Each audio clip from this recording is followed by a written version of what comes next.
What's going on, guys? It's your boy Big Dylan and welcome back to another Destiny 2 build guide. Today I'm going to be taking a look at my current Warlock build inside of Destiny 2 Season of Dawn. So without further ado, let's get straight to it. So first of all, we're going to be going over the subclass, my weapons and the exotic armor pieces and the perks I have on my armor. So let's go into the subclass first. So I'm going to be using the solar grenades. This is essential for the exotic armor piece we are going to be using. For the rift and the jump, use whatever you prefer. For this, I'm going to be using empowering rift, and I'm going to be using burst glide, but you can switch these up if you want to. Then we're going to be using top tree DAWNBLADE. So these perks, we've got heat rises, where we can hold LB or whatever button it may be for you to consume your grenade energy to extend your glide time and improve in-air accuracy. We have Celestial Fire, which sends out a spiral of 3 explosive energy blasts with your melee. Then we've got Winged Sun, fire weapons, send Celestial Fire and throw grenades whilst you glide. Airborne Final Blows, extend the effects of heat rises and grant melee energy. And finally we have Icarus Dash, which can activate in midair to dodge 2 times, and then it has a little cooldown before you can use it again. So again, let's go over the exotic armor pieces and stuff like that before we get into it a little bit further. So I have the sun braces. I'm going to explain how these work really quick.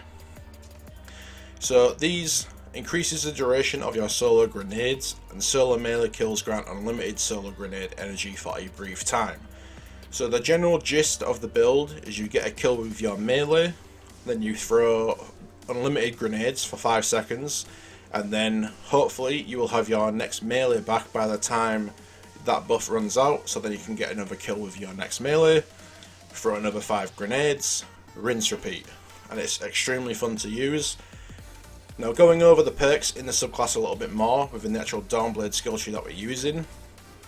To consume our grenade, all you're going to do is hold down your grenade button, you can consume it, you get the heat rises buff at the bottom left of the screen, which just extends your glide time so you can float for longer. You can hold yourself pretty much in one spot until the buff runs out, and then you'll slowly fall back down to the floor. The melee is as simple as that, 3 little solar energy blasts. This is one of the main parts of the build, obviously, that we need to get a kill with. We have the Icarus Dash, so we can dodge twice in midair, and once you dodge twice in quick succession, you have a little cooldown. Once it's finished, you can dodge again 2 times, and then it goes back onto another cooldown. So that's the general gist of how the perks work. Now, another thing we can do when I get my grenade back is, if it lets me, so we can consume our grenade, and whilst we have heat rises, if we get a kill whilst this buff is active, it will extend the heat rises timer, and you can actually keep the heat rises buff going indefinitely as long as you get kills constantly. And that's pretty much how the subclass works.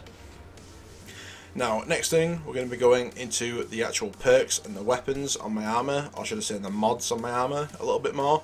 So for weapons, you can use, for your kinetic and your heavy, use whatever you want. But for me, for the energy slot, Fighting Lion is one of the best weapons for this build, without a doubt. It has unlimited ammo, it's just a grenade launcher, so it's easy to use whilst you're floating in midair, and obviously you can get really good multi-kills and stuff with it. So I mean, yeah, pretty much self-explanatory.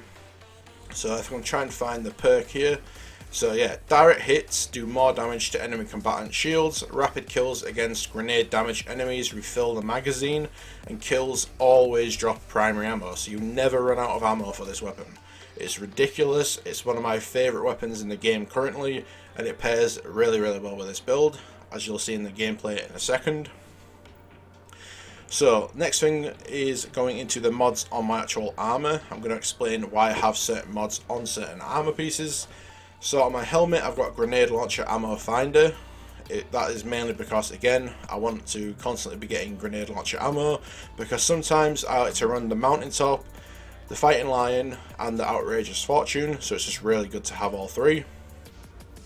On the gauntlets, I have momentum transfer. Now this is not necessary for the build, but it makes it a little bit more effective, which is causing damage with a grenade reduces your melee cooldown, which is pretty much our exotic armor piece. Obviously we're going to be throwing 5 grenades whilst our buff is active, getting a kill with our melee, throwing more grenades, rinse repeat. For the chest piece, I've got grenade launcher reserves, just simply so I can hold more grenade launcher ammo.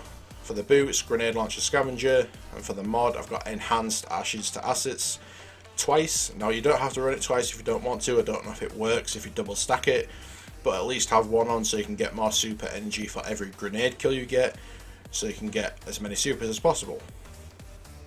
Now if you want to run 3 grenade launchers, I'd recommend on the heavy, if I didn't accidentally click out the menu, on the heavy if you can try and get a perk called spike grenades, which is this perk right here, which deals increased damage on direct hits to obviously enemies. Really good for general boss DPS if you're doing strikes or a raid or a nightfall or whatever. And yeah, I mean that's pretty much the general gist of the build.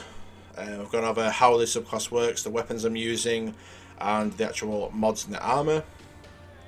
So one thing I do want to mention is artifact mods and obelisk mods, which are unique to this season.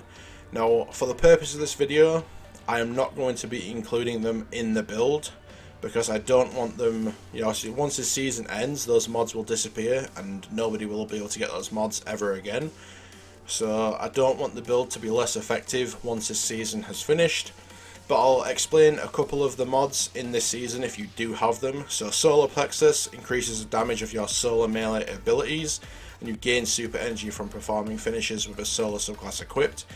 A really good perk for this build because we are again using our solar melee quite a lot to get our perk to proc on our exotic gauntlet, so we can throw 5 grenades. Now there's a couple of obelisk mods as well. I don't know if I'll be able to find them off the top of my head here.